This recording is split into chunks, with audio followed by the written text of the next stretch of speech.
ലക്ഷം വേണം വേണ്ടേ? ജോലിയുടെ കൂടെ പാർട്ട് ടൈം ഇൻകത്തിന് ഓട്ടോ ഓടിക്കണമെങ്കിൽ 3.5 ലക്ഷം രൂപ വേണം ഓട്ടോ വാങ്ങാൻ. 36,000 രൂപയ്ക്ക് ബിസിനസ് കിട്ടും. ആഴ്ച 2.5 ലക്ഷം വരെ കിട്ടാം. എൻ്റെ സുഹൃത്തുക്കൾ എന്നോടൊപ്പം വരാൻ തയ്യാറായി.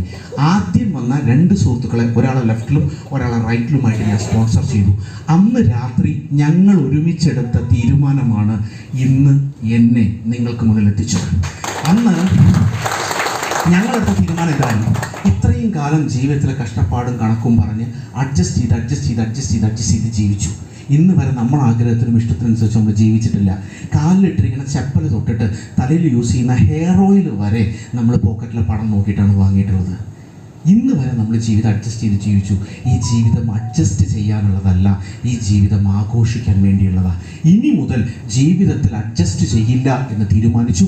ആ 2 പേർക്കും ഇതുപോലെ 2 പേരുണ്ടാവുമല്ലോ. ഹലോ, എല്ലാവർക്കും അവർ വിശ്വസിക്കുന്ന 2 പേര്. ആ 2 പേരെ അവർ കൊണ്ടുവന്നപ്പോൾ ഞങ്ങളുടെ ടീം 4ആയി. ആ 4 പേർ അവർക്ക് ആവശ്യമുള്ള 2 പേരെ കൊണ്ടുവന്നപ്പോൾ 8ആയി, 8 16ആയി, 16 32ആയി. ഇന്ന് തിരിഞ്ഞു നോക്കുമ്പോൾ എൻ്റെ കൂടെ 16,000 ആളുകളുടെ ശക്തമായ ഒരു ടീം. ഇവിടെ ആരും എക്സ്പീരിയൻസ് പറയണ്ടായി. ലോകത്തിൽ പണം ഉണ്ടാക്കാനുള്ള സീക്രറ്റിനെ കുറിച്ച് പറഞ്ഞു. ലോകത്തിൽ പണം നമുക്ക് കിട്ടുന്നില്ല എന്ന് നമ്മൾ സങ്കടപ്പെട്ട കാര്യമില്ല. നമ്മൾ പഠിക്കണം. പണം എന്ന് പറയുന്നത് ഒരു പഠിക്കേണ്ട സബ്ജക്റ്റാണ്. ഹാർവാർഡ് യൂണിവേഴ്സിറ്റി പറയുന്ന കാര്യമാണ്. പണം എങ്ങനെ ഉണ്ടാക്കാൻ പറ്റുക? ഒറ്റയ്ക്ക് പണിയെടുത്താൽ പണം ഉണ്ടാവില്ല. ആരൊക്കെയാണോ ടീം വർക്ക് ഉപയോഗിക്കുന്നത് അവരാണ് പണം ഉണ്ടാക്കുന്നത്. മലബാർ ഗോൾഡിൻ്റെ മാനേജർ കോടീശ്വരനല്ല, മലബാർ ഗോൾഡിൻ്റെ ഓണറാണ് കോടീശ്വരൻ. ലുലുവിൻ്റെ മാനേജർ കോടീശ്വരനല്ല, യൂസഫ് അലിക്കാണ് കോടീശ്വരൻ. ആലുക്കാസ് ജ്വല്ലറിയുടെ മാനേജർ കോടീശ്വരനല്ല, ജോയ് ആലുക്കാസാണ് കോടീശ്വരൻ.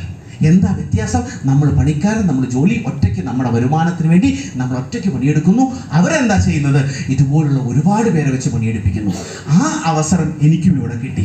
ഇന്ന് ഓംപ്രകാശിൻ്റെ വരുമാനം ഓംപ്രകാശ് പണിയെടുക്കുന്നതല്ല, മറിച്ച് 16,000 പേര് പണിയെടുക്കുമ്പോഴും അതെനിക്ക് വരുമാനമായിട്ട് മാറാൻ തുടങ്ങി. അപ്പോൾ ഇവിടെ പറഞ്ഞു അല്ലേ, കമ്പനി ഒരു പ്രൊഡക്റ്റ് നിങ്ങൾ വിറ്റുകഴിഞ്ഞാൽ നിങ്ങൾക്ക് 500 രൂപ റീറ്റെയിൽ കമ്മീഷൻ കിട്ടുമെന്ന് പറഞ്ഞു. ഈ 16,000 പേരിൽ ആര് ഈ പ്രൊഡക്റ്റ് വാങ്ങുകയോ വിൽക്കുകയോ ഉപയോഗിക്കുകയോ ചെയ്താൽ എൻ്റെ ബാങ്ക് അക്കൗണ്ടിൽ 250 രൂപ ക്രെഡിറ്റ് ആവും. നല്ല കാര്യമാണോ മോശം കാര്യമാണോ?